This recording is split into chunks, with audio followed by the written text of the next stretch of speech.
Okay, welcome everyone. I'm Richard McGuire. I'm the co-chair of Reconciliation for Western Sydney, and I'd like to welcome you all to our virtual Building Bridges with Rikki Dank and Dr. Sanjit Paul. We're in for a real treat today. Rikki is going to be covering a lot of issues, a lot of things out of personal experience, including COP26. So over to you, Rikki and Sanjit. Hi, thank you very much for inviting us. I'm sorry, I made a mistake. I forgot to say the session is being recorded, and if you don't want your face to be showing up on the recording, please turn off your camera. And if you have, when you have questions or would like to make a comment, please put them in the chat, and we'll keep track of that and make sure that your questions get in. But otherwise, we'll be muted throughout the talk. Okay. Sorry, onward. No worries. Also, thank you very much for inviting us to come and have to chat with you all today, basically. So my name is Rikki Dank, or all my family know me as Tika, so Tika Dank. My country and my family also know me as Lhudi Noralima. I'm a Gudanji and Wakaya person from the Rumbaria clan, from the Beeloo Basin. And this is my husband, so I'll let him introduce himself. Hi, my name's Sanjit Paul. So unlike Rikki, I wasn't born in Australia, I was born in India. My father's heritage is all Indian, and my mother's heritage is, although she was born there, is mainly European. And so after 5 years, I lived in England for 5 years, and then I've spent 30 years in Australia. And so I've been married, we've been together for about 15 years. And so I've inherited a very large Indigenous family from Rikki.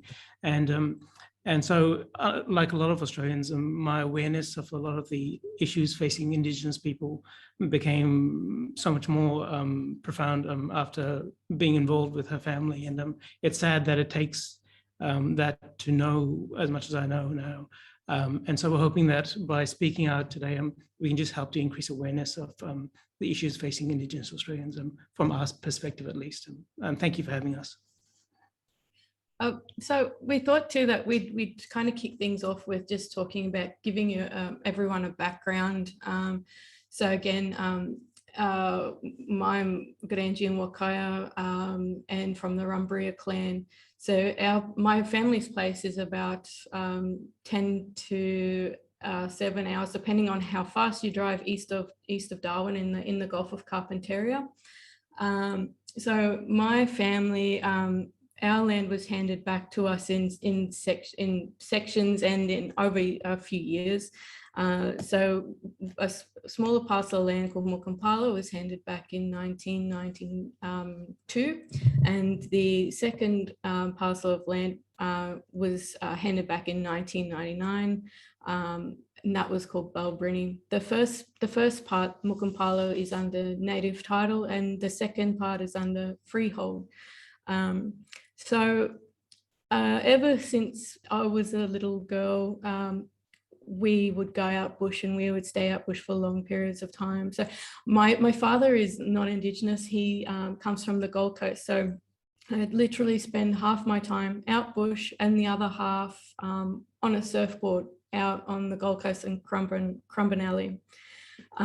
So my life experience has been very different, I suppose, to a lot of Indigenous kids growing up in remote Aboriginal communities or growing up out bush.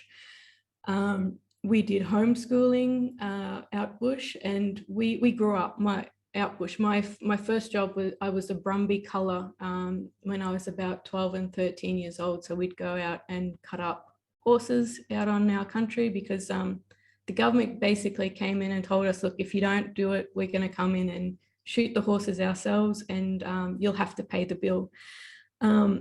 So my family, we lived out on country, and what part of my family did was we would go and go out on trips with our large extended family. So my grandmother, all my cousins, my uncles, my aunties, and we'd spend maybe the day looking for sugar bag.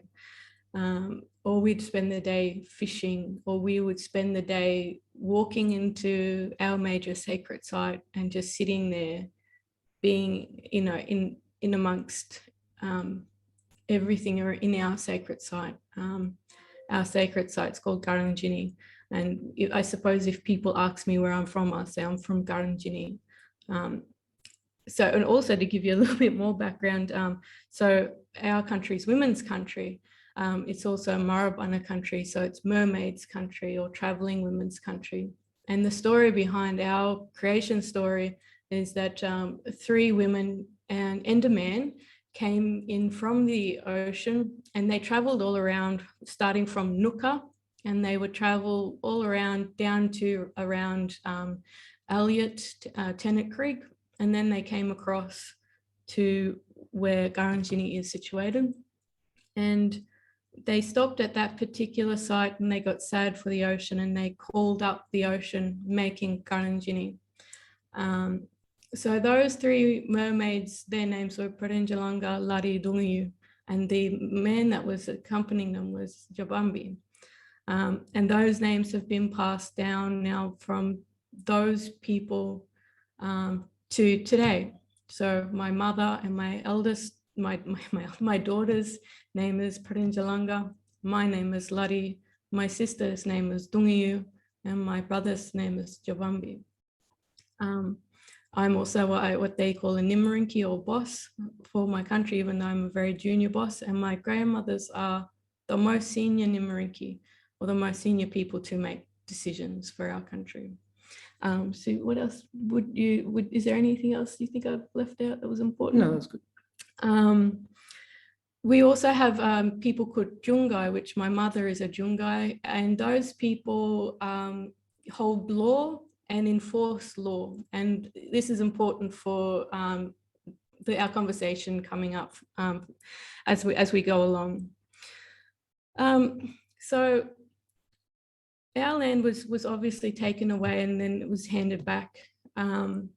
What I suppose upsets me with that is that our land was handed back with, I suppose, what we would now consider conditions. So now we find ourselves not being able to make decisions for our country, for what's best for our country, for our culture, for our songlines, or our sacred sites. My family also happened to, I suppose there's no other word for it, but it was a slavery, I suppose. When you're made to work without getting paid, and you're being paid rations, is slavery. So my grandfather was made to work ever since he could remember. His mother was also made to work. And my mother was a part of that stolen wages generation as well, and she's not yet 60. So to have that, to be working on your country essentially as a slave, to know, the massacres that have happened on your country, to have your country taken away from you, then to have it handed back, you kind of fed this sense of hope. But as the years progressed, as my family had seen, we were approached by NLC a number of times, people wanting to lease our country back. For instance, back in 1999, a few months after it was handed back, a large cattle grazing company asked if they could essentially lease our land out for like a 99-year lease. And of course we said no. So now fast forward now to today, and we see now Empire. We have, of course, Empire on our country, and is currently fracking our country.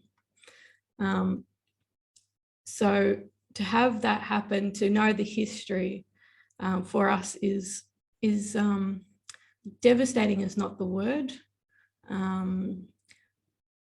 I don't know how I would describe my grandmother's feelings towards that, but we feel like we've been betrayed by the Australian government, absolutely, and the Northern Territory government.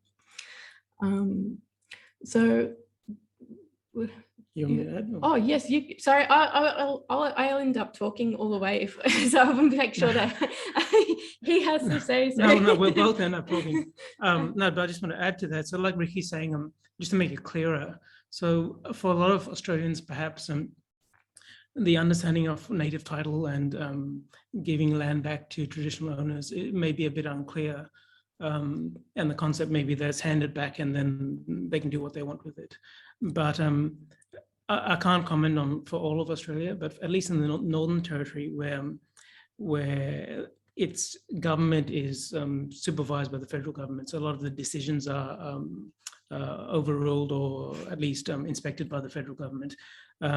Land is given back to traditional owners, but the right to do what you want on that land is taken away from you and put in the hands of land councils, so either the Central Land Council or the NLC, which is the Northern Land Council, and so that's a very paternalistic system that actually takes away the rights from Indigenous Australians. You lose your right to make decisions for your country, and it may well have been set up with an altruistic motive. Born out of paternalism, born out of the initial ideas that came from colonization that, if allowed to make decisions, Indigenous Australians may not be able to make the right decisions for their country. So, obviously that's all based in falsehood, but that's the system that exists even today. So your land and the financial, mainly it's essentially the economic decisions that are made regarding your land are controlled by a land council. And the problem with that is that the land councils are governed by the federal government, so they answer to the federal government, and so therefore are beholden to the federal government's agenda. So because there are many traditional owners on Rikki's country, when the anthropologists took the histories from the old people back in the 50s and 60s, and they drew up all the family trees and who was the most important and who made decisions, who was Jungai, who was Nimragikyi.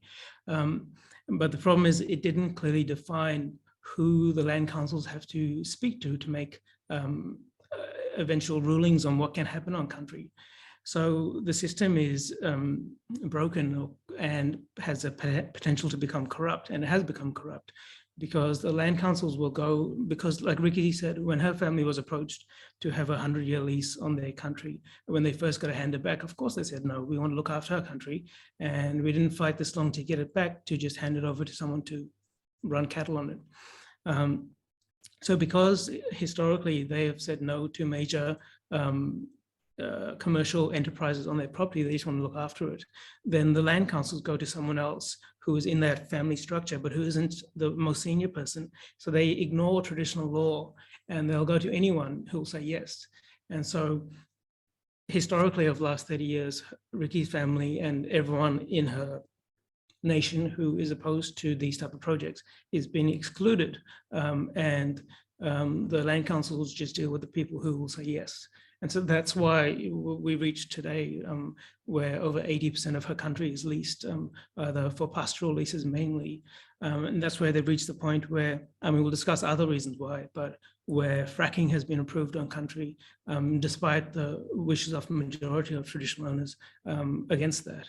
And so we've written to, when we've had meetings with politicians, both in the Northern Territory and the federal government, we've written to them, we've written to the Commonwealth Ombudsman, the Human Rights Commission, and just to fight for our rights, and received nothing in return.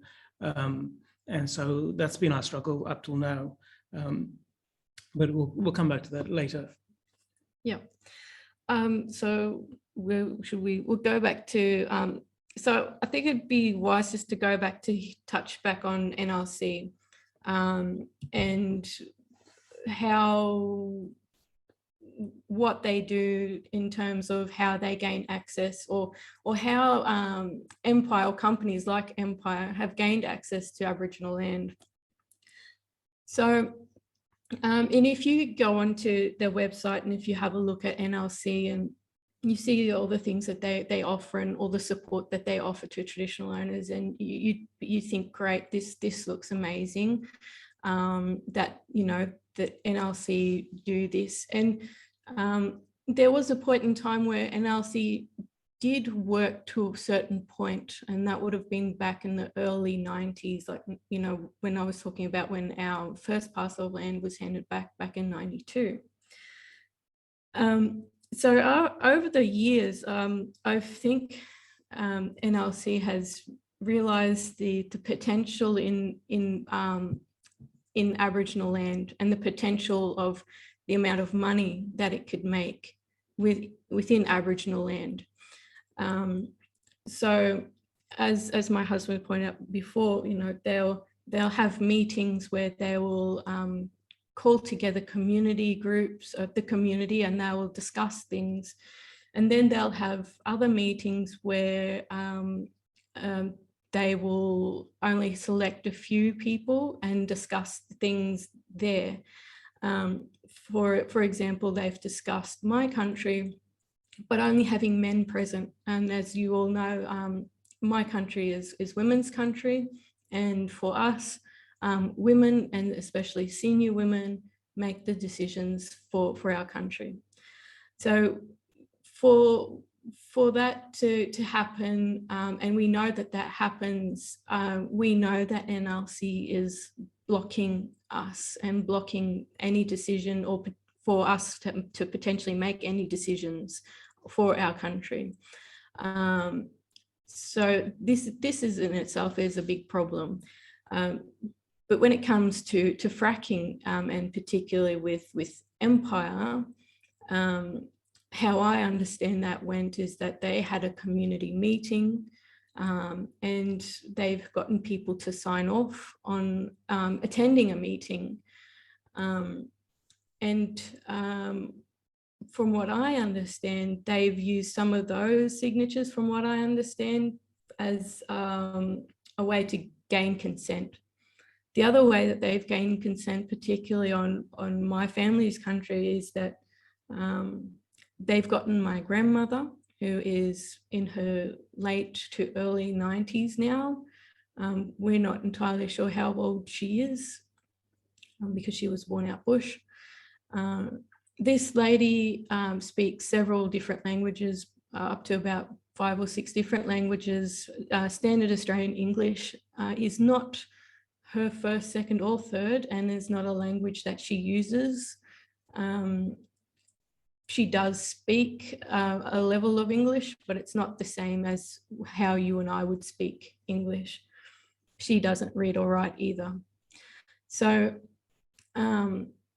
for them to get my grandmother to sign off on something that she doesn't understand what she's signing, for me is, you know, there's no words to describe it. To get her to sign something, you know, knowing her, she is the most sweetest, kindest, trusting, hardworking woman I've ever known. And for them to abuse her like that and misuse her trust to gain access to her country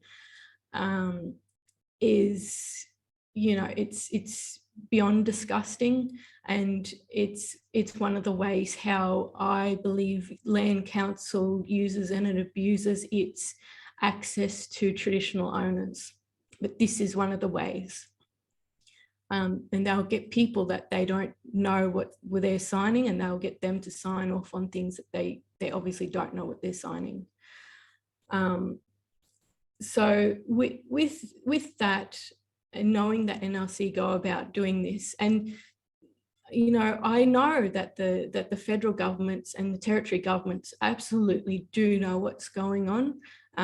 They know because, you know, I believe that there have been more people other than ourselves trying to bring this to the attention of the Northern Territory and the federal governments over the years. They're just putting their fingers in their ears and blocking the sound out, essentially. And it's because land councils bring in huge amounts of money for the government. And my concern is now that we're seeing more land handed back to traditional owners, particularly in the Cape. And although I'm really, really happy for them, but I'm also very scared for them, because I know what it feels like to have your land handed back. I know what that sense of freedom and hope does to you. And then I know what it feels like seeing your country slip through your fingers as if you're holding water.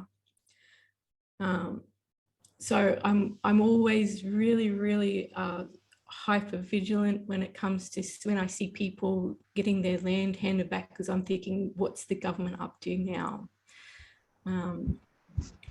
So did you? Yeah, no, the only thing I'd add to that just briefly is just as to clarify what I said earlier. So in terms of decision-making structures, so land councils are supposed to act on the behalf of the traditional owners.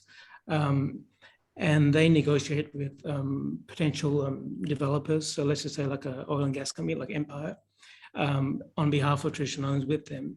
And the Northern Territory government, their councils, minerals councils, and their ministers responsible for land will supervise this.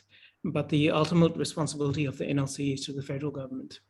So when something like this happens, like the fracking in the Beetaloo and on Rikki's family's country occurs, and when we say we didn't agree, then it's the Northern Land Council's responsibility to ensure that consent has been given. So the ultimate responsibility falls to them. So what happens is companies like Empire will say, look, we've got consent from traditional owners as expressed by the Land Council. So if there's issues, we wipe our hands off it. So we didn't do anything wrong. The Land Council has told us, the right people have said yes. And then we've, obviously when dissenting with this, we've contacted the Northern Territory Minister responsible. And she has said, look, I wash my hands off this because I'm not responsible for the Northern Land Council's actions. You need to go to the federal government because the NLC is responsible to them. So when we've contacted Minister Wyatt, who's responsible for the Land Council, he has said, look, we need to express, respect the autonomy of the Northern Land Council and not interfere. We need to stay at an arm's length. This is literally what he's written in his letter in response to us, is that, look, I know I have to oversee this, but I need to stand back because otherwise I don't want to be seen to be interfering. And so if you have any issues, you need to go to the Commonwealth Ombudsman. And so we've gone to the Commonwealth Ombudsman, and the Ombudsman has said, look, really, we don't want to get involved. You need to go back to the Northern Land Council and discuss your problems with them. And so the Land Council has not been in contact with us for a long time. I mean, as most recently as a few months ago, we've sent 3 emails in the last few months and received no response. So like I said previously, our family's been excluded from the whole process. And we're sent around months and years on end in repeating cycles of contacting people, trying to get some sort of action, and we're just like hamsters on a wheel and not going anywhere. Yet time is progressing. So even though, as recently as 4 or 5 years ago, we contacted Empire and said we weren't happy, from then until now, the Northern Territory government went from having a moratorium on gas fracking to reversing that. And the federal government has now been giving money to fracking companies to actually support fracking of country. And this is despite the fact that more than 90% of traditional owners are saying no. And the reason why this is happening is because of what I've explained. What to other Australians might appear to as being land being given back, traditional owners agreeing to stuff happening on their country, is just so far from the truth. And so people need to understand that, what we have no autonomy or freedom to decide what happens in our country unless it fits with the national agenda, which it clearly doesn't at present. And even when it comes to it, when people want to talk about royalties and they think that Indigenous people are have been given, a substantial amount of money over the years in terms of when we're talking about royalties. So I'd just like to just break this down for everyone so that everyone has an understanding when we're talking about royalties here. So if we're talking about a pastoral company and they've come onto my country and they want to lease my country. And so out of every dollar they pay to lease my family's country, 80% of that goes back to the Northern Land Council. What's left is given to the traditional owners, but out of that, we have to pay the NRC administration costs. So I hope that gives you a really good understanding of how much money is in Aboriginal land for, government organisations like NRC, like Central Land Council. So I hope that makes it a lot clearer when we're talking about royalties and how much Aboriginal people get. And I just would like to also say that my family, my immediate family, my grandfather, we've gotten nothing from our country, and nor do we want any of that money. We see it as blood money. So that, I suppose that's land council, isn't it? In a nutshell, really. So I just also would just want to touch on now fracking generally. So not only is my country, my family's country being fracked, we've got the Mutbara, Alawa and Jingili people that are our neighbours, they're being fracked. The Garawa and the Yangula peoples, their country is also being fracked. So everyone around us in the surrounding country, on the Beetaloo, they are all being fracked. And now this land size is roughly around the size of Belgium.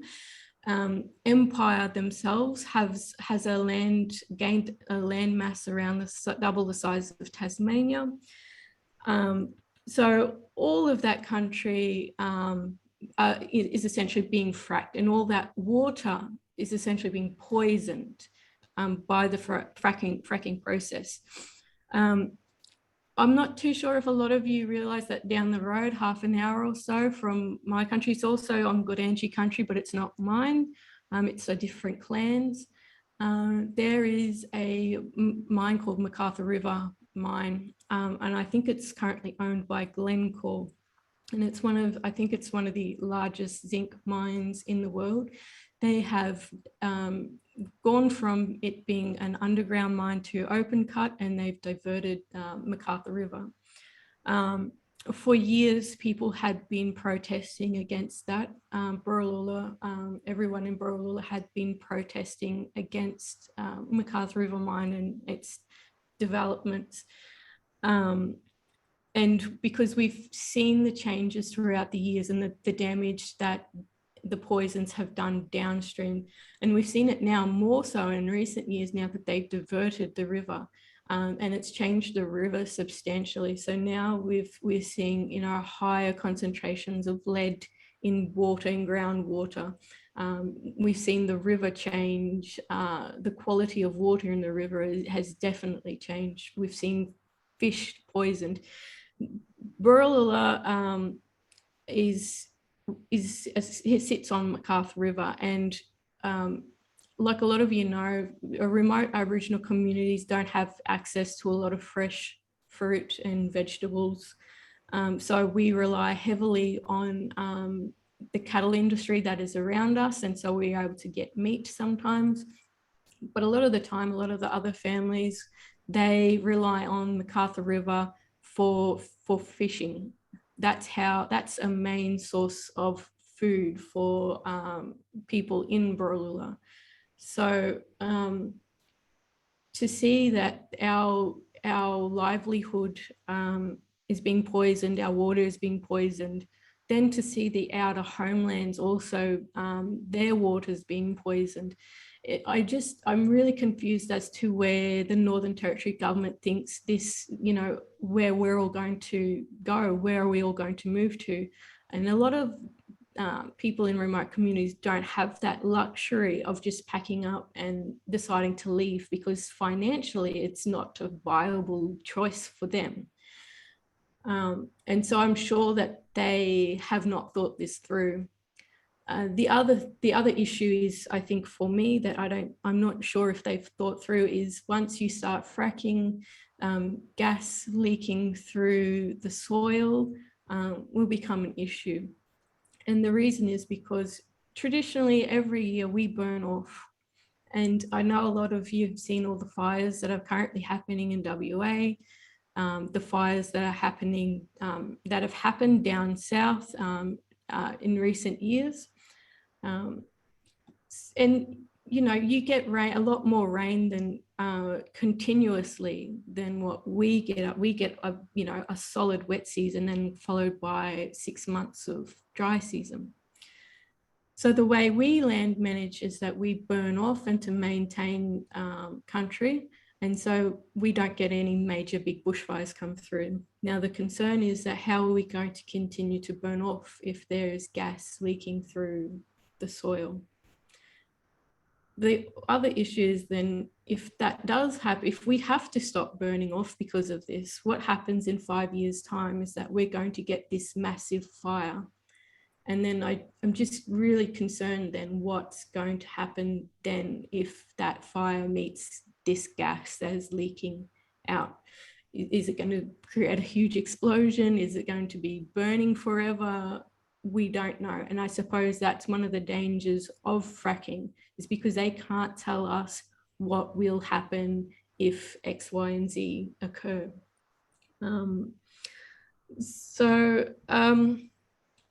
Also, sorry, I feel like I'm just talking. I just wanted to also talk briefly about COP. I know some of you might have heard that I've attended COP recently, and I just would really like to give you my perspective of COP.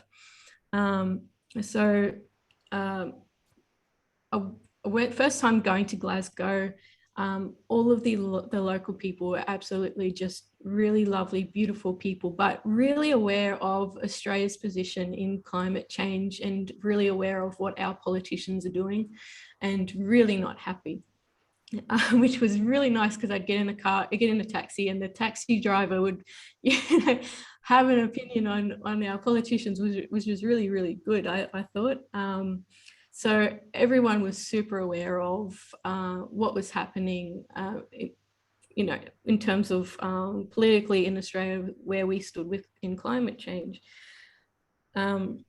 So walking in, you know, you go through your security gates and you see all your protesters outside, which is really, really lovely to see. And it gives you a bit of energy and an energy boost, I suppose, walking in, because I really had no clue what I was walking into.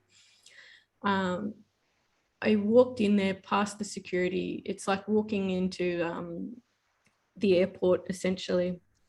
You take off all your jackets, your phones, your laptops. And as soon as you walk in on the other side, it's like walking into this business-like commercial world where people are in suits. You hear the clacking of the high heels on the floors. It's very, very business-like.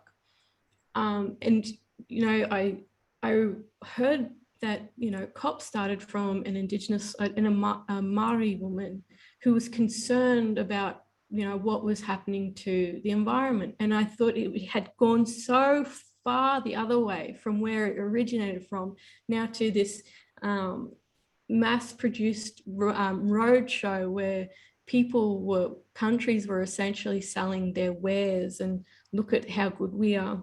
And as I'm walking through all these countries, you know, you'd see Japan and Saudi Arabia and, you know, Jordan and a few other countries. You come across Australia in the Australian Pavilion. And it was really interesting to see, actually, because you kind of like were a bit starstruck. And if you're all for the mining industry and everything, you'd be in your element, because, you know, I was standing there and Twiggy walked past me, and then the CEO of Santos was there, sitting up there, almost looking like he was handing out free coffee. The CEO of Macquarie Bank was also there. I'm not sure if you guys are aware, but they're this Macquarie Bank are shareholders in Empire. So actually COP was a little bit of a letdown, but at the same time, I did spend a lot of time at the Indigenous Pavilion, and it was really nice to be there with other Indigenous people, and their stories basically reflected ours. because there were three other Indigenous people with me. And that same story about land desecration, destruction of sacred sites, it literally mirrored our stories as well, which is sad, but we knew how to console each other. So that was, I suppose, really lovely to be able to stand there and, and hold each other's hand. But hopefully I would love to go back for more, because I think the world needs to see Australia and see Australians fighting for our country, because at the moment they're just getting to see our politicians stand up there and run our names through the mud. So I hope to go back, and I hope to try to change the narrative there. But in saying that, we also, should we talk about our letter? I think we were going to read out we've written lots of letters to government, and we were going to read out our most recent submission to the Senate regarding the new changes to the Aboriginal Land Rights Act in the Northern Territory, which we feel are clearly going to diminish our already meagre rights even further. But I think we might be short of time. So we can always submit that for people to read at their own leisure. But I think it's important that we at least finish on talking about how we got to this point and how we can all work together as Australians to move forward and fix the problems that are occurring. So can I? Yeah, sorry. Yeah, no, we can talk forever. So I was just going to say, so I guess we believe that most Australians are good, good-willed, righteous, and will do the right thing given the right opportunity. And the problem is there's not enough information out there for people to be rightly informed.